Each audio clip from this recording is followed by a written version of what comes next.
Bueno, y lo anticipábamos recién, tenemos una comunicación internacional, Andrea, tenemos aquí en la Vive, porque tengo en línea a Justina Telechea. Bueno, yo la presentaba, ella es de mi equipo porque es de mi familia. Es mi sobrina, la presento así desde la familiaridad, y está en este momento en Paulínia, en Sao Paulo, en el estado de Sao Paulo. ¿Paulínia es una localidad? Es una localidad. Y bueno, justamente conversábamos ayer sobre la situación en Brasil por la pandemia, y bueno, me gustaría que ella nos actualice un poco cuál es la situación. La vamos a saludar primero. Hola, Justina. Hola, buenas noches a todas y todos. Bueno. Bueno, acá de Brasil no tenemos muchas buenas noticias. Hoy justo hace un año que tuvimos el primer caso confirmado en Río de Janeiro y ya llegamos allá con más de 33.000 muertes. Brasil hoy llega a un panorama terrible de más de 260.000 muertes por el virus y no tenemos muchas buenas proyecciones de mejoras o de un programa más avanzado de la vacuna. Estamos un poco en una situación no tan distinta de hace un año, de pensar en el futuro de mejoras o algo del tipo, de algo así. Uh-huh. Bien, o sea que no ha habido, digamos, políticas que puedan ayudar a mejorar la situación. Por un lado, la vacuna a la que vos hacías alusión, y por otro lado, la aparición de nuevas variantes, ¿no? Claro, tenemos nuevas cepas en Manaus, nuevas cepas en distintas provincias y también que vienen nuevas cepas de otros países y que acaban circulando acá en el país. Y en nivel federal, no sé cómo puedo explicar, pero tenemos una política un poco genocida de no invertir en la vacuna, no invertir en prevención. Y a niveles ya de las provincias y bajando para la parte de la municipalidad, ya tenemos acciones más efectivas. Ahora, por ejemplo, a nivel de provincia de Río de Janeiro, están con toque de queda de las 23 de la noche a las 5 de la mañana, y en São Paulo un toque de queda un poco más largo, que es de las 8 de la noche a las 5 de la mañana. Entonces en ese momento funcionan nada más las actividades que son esenciales. Uh-huh. Diferente de Argentina, que empezaron con toda la parte preventiva y más efectiva desde el principio del año pasado, Brasil estuvo un poco más retardatario, o sea, tardó un poco más a empezar políticas más restrictivas, más efectivas, de distanciamiento social, o sea, obligación de usar el barbijo, cosas simples, pero que acá tardamos mucho en empezar. Claro, y eso hizo que se aumentaran mucho los casos. Vos decís que hay mucha diferencia entre las políticas federales, las políticas del presidente Bolsonaro y lo que hacen los diferentes estados. Hay, por ejemplo, algunos gobernadores ¿cómo se llaman los jefes de los estados provinciales? Sí, gobernadores. Sí, lo que tenemos en Brasil desde el principio del gobierno actual de Bolsonaro es que no existe una junción, o sea, algo uniforme que baje del federal a las provincias. O sea, no tienen interlocución de políticas, están como en este momento los gobernadores, que son los jefes de provincia, tomando actitudes y acciones que no están ligadas a la política federal, porque en realidad no hay política federal, hay muchas pocas acciones federales. Entonces es como que las provincias están con la autonomía de decidir cómo invertir, cómo vacunar, cómo hacer las políticas de prevención en este momento. Bien, y con respecto a la situación ahí, en donde vos vivís, Justina, en Sao Paulo, sí. ¿Hay políticas concretas como cuáles? ¿Cuál es la actitud de la gente para respetar las medidas restrictivas? Sí, São Paulo, de todas las provincias de Brasil, fue una en que a principio fue una de las primeras en que el gobernador empezó a pensar en invertir la vacuna, cuando la vacuna todavía era algo discutido en Brasil. El gobernador ya había hecho parcerías con institutos de pesquisa, por ejemplo el Butantan, para desenvolver una vacuna local o hacer algo como parcerías internacionales. Y bueno, acá ahora de políticas más efectivas están eso de toque de queda, de distanciamiento. Por ejemplo, las escuelas en su grande mayoría están de forma remota, virtual. Uh-huh. Las escuelas. Claro, las escuelas virtual. Muchos trabajos, por ejemplo, mi cuñada trabaja en la parte de ministerios y ahí están también ahora, todos volvieron a trabajo remoto en casa. Están toda la parte de gobierno haciendo como un rodicio, no sé cómo se dice en español, cuando vas algunas veces a la semana y mezclas los días en que uno va, en que el otro va, para que no se quede mucha gente junta. Claro, rotación. Entonces, rotación. Claro, rotación, eso, no me venía la palabra. Acá se llama rodicio. Están haciendo rotación de personas en la provincia y hay muchos también empresas privadas que están trabajando, que adoptaron toda la parte de trabajo remoto en domicilio o haciendo también la rotación. Pero tenemos también, por otro lado, mucha gente que va mucho por la línea del presidente, que no entienden o no aceptan que en este momento tenemos que mudar un poco de postura y no aglomerar y no hacer fiestas y no, o sea, salir nada más que para lo esencial. Bueno, y todo eso que ya sabemos que está relacionado a este periodo pandémico, de aprender a vivir y a convivir con el virus de forma siempre preventiva y cuidando siempre los otros. Bien, o sea que hay gente que sí, vos la ves que usa el barbijo, que cuida el distanciamiento, que cumple esto de las restricciones y evitar las aglomeraciones, pero hay gente que no. Se ve mucho esto de gente, por ejemplo, ahí no tenés playas, pero en las playas la gente sigue yendo, mucha gente. Sí, muchísimo.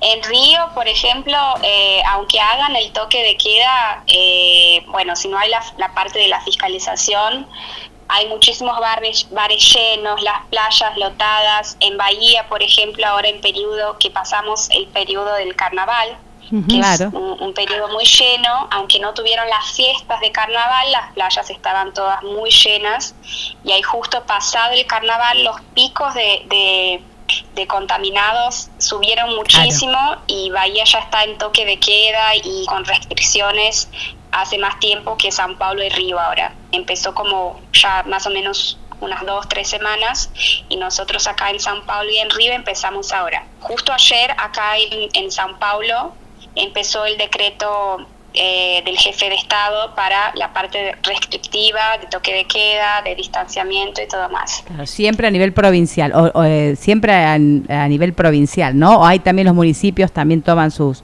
medidas independientemente?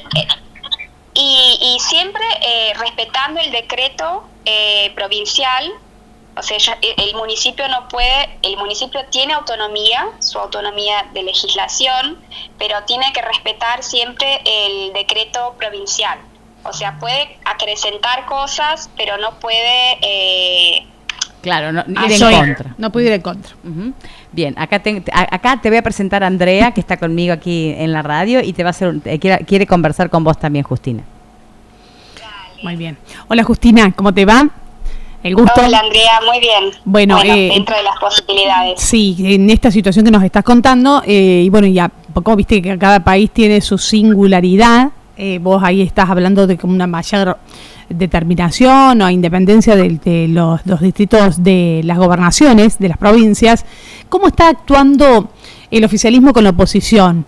¿La oposición está acompañando las decisiones de Bolsonaro o están así como en un enfrentamiento político en relación a las medidas a tomar para un poco mejorar toda esta lucha contra el coronavirus? Y en este momento así es como te podría decir así de manera un poco superficial, pero que todos los jefes de gobierno, todas las provincias, están yendo un poco contra, como si fueran todos oposición. Bien. A las medidas del gobierno federal, porque en realidad es una ausencia de medidas, hay ausencia de un plan de enfrentamiento a la pandemia.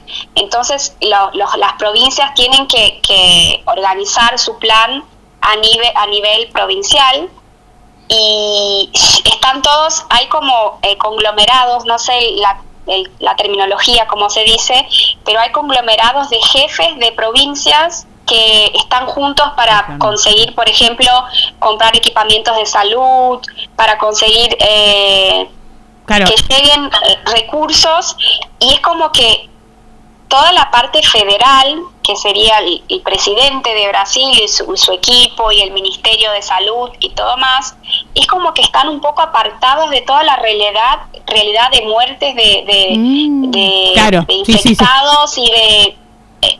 lo que te puedo decir, por ejemplo, es que hace como, 2-3 días, nuestro presidente, si lo podemos llamar así, de Brasil, dio una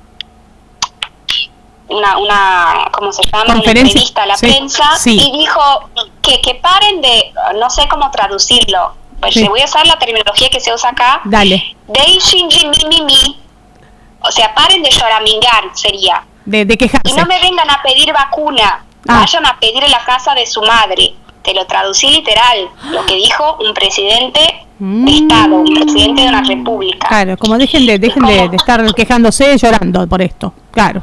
Eso, bien. O sea, es increíble. Qué increíble. Ignora toda la situación actual, y la oposición sí está siempre vigilando, porque sí. Además de todo eso que está pasando, en determinados momentos, por ejemplo, que estamos viviendo de decisiones para la salud, de recursos, de inversión, el gobierno aprovecha muchas veces para aprobar medidas provisorias muy polémicas en relación a la cultura, en relación a un medio ambiente, claro. Cosas que pasan despercibidas en una situación grande de pandemia, en que los medios de comunicaciones hablan de la pandemia. Están enfocados en otra cosa, y hay alguien que termina haciendo negocito seguramente con este tema del medio ambiente.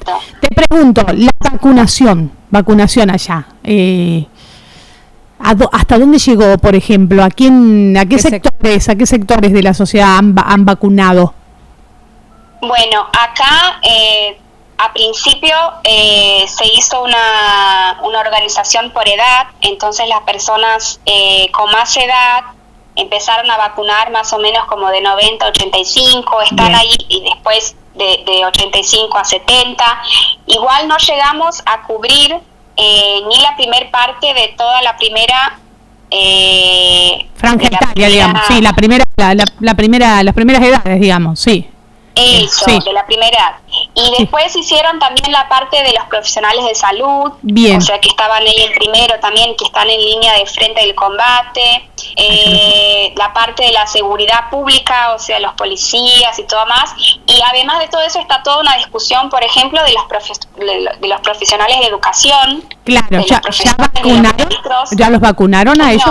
No, acá en Brasil todavía no son prioridad, no están bien. En el grupo de profesionales que tienen, serían esenciales, el gobierno, que sí. Tienen prioridad. Sí. Entonces hay toda una discusión en eso, una discusión en otras áreas de salud, por ejemplo, de la odontología, de la veterinaria, pero lo que más se discute por ahora es la educación, los profesionales de educación, porque estamos con un panorama de educación, podemos decir, un poco parado a un año. Bien. Sí, ¿no volvieron a las aulas? ¿Volvieron ustedes a las aulas? Las escuelas privadas particulares sí, tuvieron sus diferencias en relación a otros años, pero rápidamente consiguieron transformar se adaptaron a la movida virtual, las particulares. Las virtual, escuelas, sí. Claro, las escuelas públicas o de la provincia o del municipio no consiguieron tan rápido, porque tenemos que entender que la población también no tiene tanto acceso a internet o a equipamientos como un computador, un celular, algo. Entonces se quedó, por ejemplo, ahora estamos con un proyecto en Bahía de incentivo a la lectura, que es virtual. Y empecé a hablar con algunos profesores de la red provincial, estadual cuando digo es de la provincia, y me dijo que están a un año sin clases, que ahora tienen una previsión de empezar en medio de marzo. Entonces imagínate que la gente está con un año perdido. Sí, porque tampoco tuvieron no pudieron acceder a lo virtual, porque no tenían la tecnología. Exacto. Hay una gente, Exacto. un año sin clases directamente en Brasil, en los sectores, digamos, menos favorecidos económicamente. ¿Qué porcentaje de la población? Sí, que debe ser un porcentaje bastante alto, como pasa acá. Sí, porque si hay algo que desnudó la pandemia es la desigualdad que hay marcada, ¿viste? No la pasamos todo igual. Exacto, marcó mucho más la desigualdad. Y acá, por ejemplo, en un determinado periodo tuvimos el que se llama auxilio emergencial, que era un aporte que el gobierno daba, muy bajo, se puede decir, pero era algo que ayudó a muchas familias, y algo como más o menos 300 reales por mes. Te cadastrabas en un sistema de gobierno y recibías ese valor por 2 o 3 meses.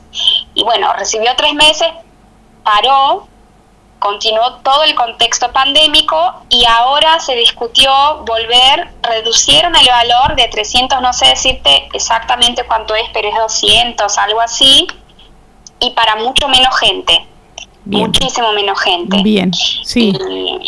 Y bueno, podemos ver que, como dijiste, la parte de la desigualdad, de todo el contexto social que ya teníamos en Brasil, se quedó mucho peor con el contexto pandémico. Y 200 reales hoy en Brasil, que para tener, no sé, una relación. Te digo más o menos, el sueldo mínimo en Brasil está 1.000, ya te digo ahora, un cachito, está 1.000 poquito. Sí, perfecto, claro, para tener una relación, ¿no? Claro, porque para que entiendas, está 1.100. Bien. 1.100 reales es el sueldo mínimo. Bien. Que para constar no podés vivir con ese sueldo en Brasil. No si vivís tenés una tampoco. familia, o es muy, muy poco. Bien. Y imagínate que quedan durante 200. el periodo ahora, claro, te estaban dando 300 reales. Sí. Y ahora ya lo bajaron porque decían que el gobierno no tiene condiciones de mantener ese aporte a la población. Claro, bien.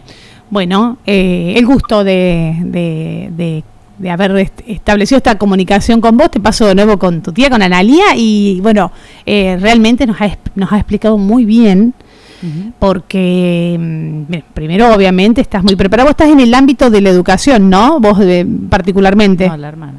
Sí, yo soy, te digo en la terminología en portugués, soy pesquisadora. Investigadora. De un observatorio de la sociedad post-pandémica. Es un observatorio que tenemos profesores universitarios, estudiantes. Yo ahora hago doctorado en la área de administración con énfasis en innovación, pero estoy en ese observatorio que tenemos profesores de la Federal de Bahía, de la Federal de Brasilia, de Río de Janeiro, de Minas Gerais, y en eso hacemos varias encuestas. Hicimos desde el principio varias encuestas a nivel nacional, conseguimos atingir todas las provincias, con más de 5.000 respuestas y todo más, para entender toda la situación de las mudanzas de cotidiano, de las mudanzas políticas, de las mudanzas de comportamiento durante ese periodo. Sí. Mudanza le decís cambios. Los cambios en la pandemia. Eso trataron de entender ustedes. Bien. Sí. Bueno, sí, porque viste que es como que significó una nueva forma de ver la vida y de vivirla, ¿no? Este tema pandémico. Claro. Sí. Claro. Hoy escuché un periodista hablando de la situación de Río, y en eso él decía que ahora tenemos que aprender a vivir y a convivir con el virus, y cómo eso afecta todo un contexto que acá llaman de nueva normalidad, si es que podemos decir algo que va a existir la normalidad, porque en realidad mudó, no vamos a volver al punto que estábamos antes, pero sí, acá en Brasil tenemos un escenario muy complicado en el momento. Complicado en el momento y que no da un viso de que se solucione tan pronto en el 2021, ¿viste? Un poco no, estamos Claro, todos en la no. misma. Teníamos más Como si expectativas. estuviéramos en marzo de 2020. Si Claro. pensamos en políticas y en pensar en el futuro de mejoras, pensamos en Brasil que estamos en marzo de 2020. Bueno, sí, con todo lo que significa. Justina, muchas gracias de mi parte. Te paso con Analía. Bueno, Justina, la verdad que es un gusto hablar con vos y hablar al aire porque explicas muy bien toda la situación. Así que bueno, este fue un primer contacto. Ya en alguna otra oportunidad te estaremos llamando para que nos actualices la situación en Brasil, que no es una buena situación, no son buenas las noticias, pero bueno, para nosotros es un gusto porque podemos informar y bueno, y mantener a la gente aquí también al tanto de lo que ocurre en un país que la gente quiere mucho aquí. Aquí van mucho a Brasil, la gente disfruta mucho de este país, los que pueden hacerlo, así que se preocupan también por lo que allí sucede, nos preocupamos todos por lo que allí sucede, Justina, así que realmente un gusto y te agradezco que hayas tenido la generosidad de contarnos todo esto. Gracias, yo les agradezco la invitación y cuando quieran estoy por acá en Brasil. Y pido perdón porque me falta vocabulario. No, perfecto. Perfecto, Muy bien. Se entiende muy bien, Justina. Muy bien. Bueno, muchísimas gracias, estaremos en contacto. Gracias. Un abrazo Buenas noches. fuerte. Abrazos. Bueno, chao, Chao. abrazo, chao.